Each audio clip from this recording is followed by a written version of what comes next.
이 영상에서는 조던 피터슨의 12가지 인생의 법칙 혼돈의 해독제에서 아이를 제대로 키우고 싶다면 처벌을 망설이거나 피하지 말라에 관해 논의하고자 합니다.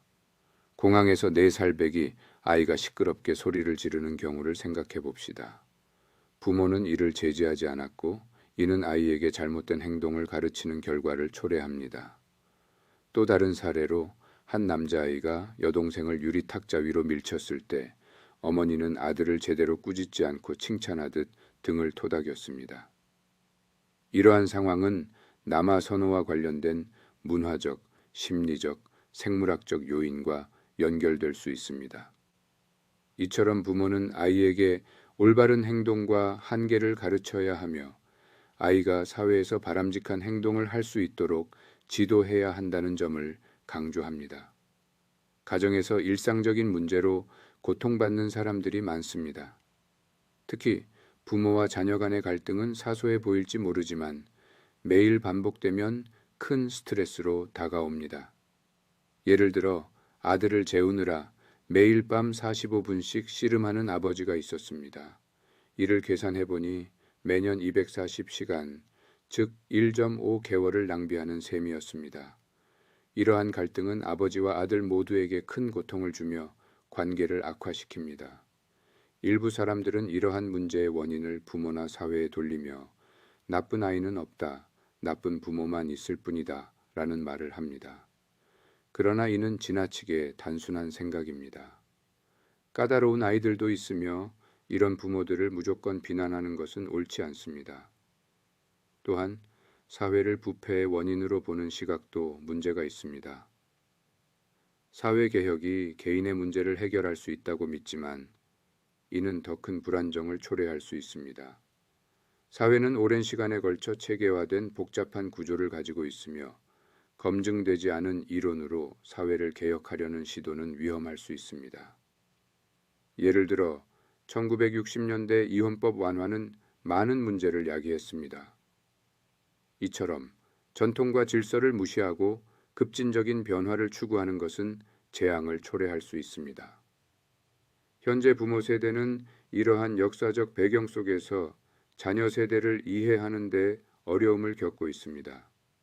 이는 그들이 규율과 전통을 지키는 역할을 인정받지 못하고 있기 때문입니다. 결론적으로 도덕적 잣대의 양극단에는 언제나 재앙이 도사리고 있음을 기억해야 합니다. 모든 사람은 자신에게 영향을 미친 철학자의 추종자라는 말이 있습니다. 18세기 프랑스 철학자 장자크 루소는 문명화 이전의 인간이 온화하고 순수하다고 주장했으나 자신은 5자녀를 고아원에 보냈습니다. 그의 고결한 야만인은 실제로는 존재하지 않는 상상 속의 인물입니다. 인간은 선함과 악함을 동시에 지닌 존재로 어린아이도 어두운 면을 가지고 있습니다. 제인 구달의 연구에 따르면 침팬지들도 동족을 살해하며 이는 인간 사회만의 문제가 아님을 보여줍니다. 인간의 폭력성은 사회 구조 속에서 완화될 수 있으며 사회화 과정은 아이들이 올바르게 성장하는 데 필수적입니다. 부모의 무관심은 아이에게 큰 피해를 줄 수 있으며 아이들은 어른의 관심을 통해 성장합니다. 따라서 사회화 과정은 아이들의 올바른 성장을 위해 적극적으로 역할을 해야 합니다. 저자의 아들이 걸음마를 배울 때 성격이 고약해 아내와 함께 육아의 어려움을 겪었습니다. 특히 저녁 식사 시간이 힘들었으며 아들은 숟가락 주도권을 두고 싸웠습니다. 결국 배고프면 먹겠지라는 생각으로 밥을 먹이는데 힘을 빼기로 했지만 아들은 제대로 먹지 않고 밤에 배고파 울어댔습니다. 그래서 저자 부부는 끈기 있게 대응하기로 결심했고 결국 아들은 밥을 먹고 더 잘 따르게 되었습니다. 이후 저자 부부는 육아 품앗이 모임에 참여하게 되었고 어느 날 3살짜리 남자아이를 돌보게 되었습니다. 그 아이의 아버지는 아이가 잠에 들지 않으려고 한다면 엘모 비디오를 보여주라고 하였습니다. 그날 밤 아이는 잠들지 않고 엘모 비디오를 보지 못해 칭걸거리기 시작했습니다. 저자는 아이를 여러 번 눕혔지만 계속 일어나서 결국 단호하게 눕히고 등을 다독여 주었습니다. 아이는 지쳐서 결국 잠들었고 그날 밤은 무사히 지나갔습니다. 아이 아버지가 돌아와 상황을 물었을 때 저자는 별 문제 없었다고 대답했습니다. 이 경험을 통해 저자는 단호한 대응이 아이를 재우는데 더 효과적임을 깨달았습니다. 요즘 부모들은 훈육과 처벌을 두려워하지만 이는 양육에 꼭 필요한 요소입니다. 과잉보호 속에서 자란 아이들은 실패나 실망을 처음 경험할 때 큰 심리적 타격을 받을 수 있습니다. 예를 들어 4살배기 아이가 이기적으로 행동해도 부모가 나무라지 않으면 이는 관대한 것이 아니라 무관심한 것입니다. 부모가 쌓인 불만을 나중에 터뜨리면 아이는 상처와 혼란을 겪게 됩니다. 훈육 책임을 등한시하면 아이는 사회의 기대에 부응하는 법을 배우지 못합니다. 사회는 매정하고 비판적이므로 부모는 자녀가 성공하는 데 도움이 될 행동을 하면 반드시 보상해야 합니다. 그러나 보상과 처벌의 타이밍을 잡는 것은 쉽지 않습니다.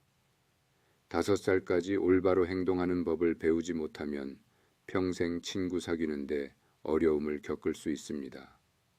5살 이후의 사회화는 또래 집단에서 이루어지므로 그 전에 부모가 잘 교육해야 합니다. 훈육의 핵심은 중요한 최소한의 규칙만 남기고 그 규칙을 적용할 때 최소한의 힘만 사용하는 것입니다.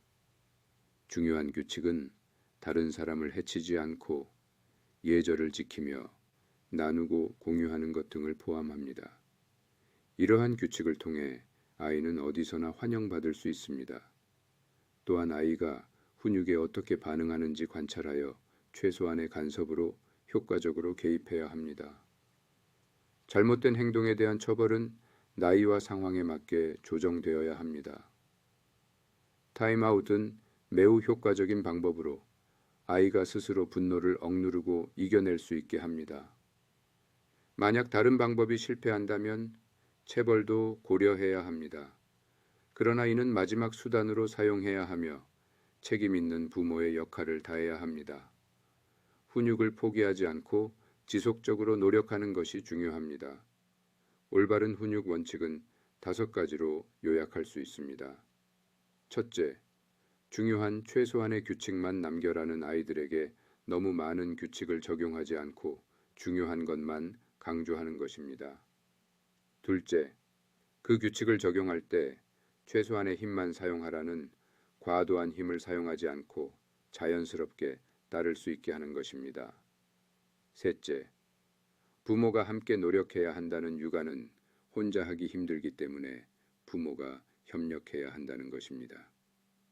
넷째, 부모는 자신의 한계를 인정해야 한다는 부모도 완벽하지 않으며 실수를 인정하는 것이 중요하다는 것입니다. 마지막으로 부모는 현실 세계의 대리인으로 행동해야 한다는 자녀가 바람직한 사회 구성원으로 성장할 수 있도록 돕는 것입니다.